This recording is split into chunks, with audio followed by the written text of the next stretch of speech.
బలి వస్తువా, బలిచ్చు వ్యక్తి ఏది ప్రాముఖ్యమైంది? ఆదికాండము 4వ అధ్యాయము 4వ వచనం చదువుకుంటే, హేబేలు కూడా తన మందలో తొలిచూలును పుట్టిన వాటిలో క్రొవ్విన వాటిని కొన్ని తెచ్చెను. యెహోవా హేబేలును అతని అర్పణను లక్ష్యపెట్టెను. ఆదికాండం 4వ అధ్యాయంలో కయీను ఏబేలును ఇద్దరు అన్నదమ్ములు కలరు. వీళ్ళిద్దరూ ఆదాము సంతానము.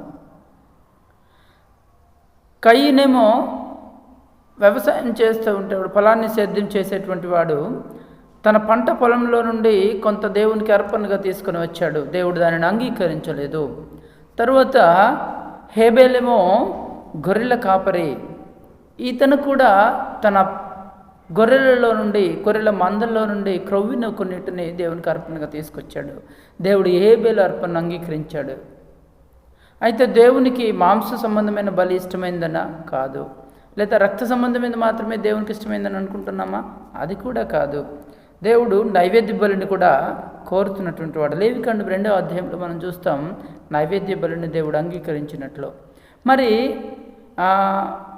దేవునికి బలిచ్చే వ్యక్తి, బలి వస్తువా, ఏది ప్రాముఖ్యమైంది?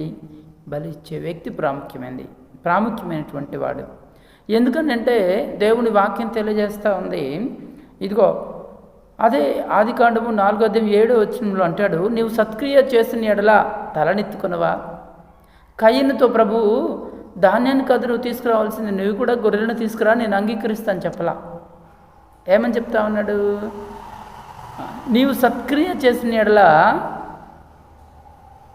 తల ఎత్తుకొనవా అంటున్నాడు. అంటే సత్క్రియ చేసేవాడిగా ఉంటే ఇదిగో నేను నేను అర్పణను అంగీకరించేవాడిగా ఉంటాను. అంటే దేవునికి ఇచ్చేటువంటి అర్పణ, ఏ అర్పణైనా నీ హృదయపూర్వకంగా దేవుని పని నిమిత్తం, దేవుని సేవా పరిచయ నిమిత్తం నువ్వు కానుకను అర్పణను ఇస్తావో దేవుడు దాన్ని అంగీకరిస్తాడు. అయితే పాపము లేని సత్క్రియలతో కూడిన విశ్వాస సంబంధమైన అర్పణ దేవునికి ఇష్టమైంది, అంగీకార యోగ్యమైంది. కనుక దేవునికి మనం ఇచ్చే అర్పణ విశ్వాసంతో కూడినదై సత్క్రియలతో కూడినదై ఉండినప్పుడు దేవుడు మన అర్పణను అంగీకరిస్తాడు. దేవునికి ఇచ్చేటువంటి బలి వ్యక్తిగా వస్తువు కాదు ప్రాముఖ్యమైనది, బలిచ్చేటువంటి వ్యక్తి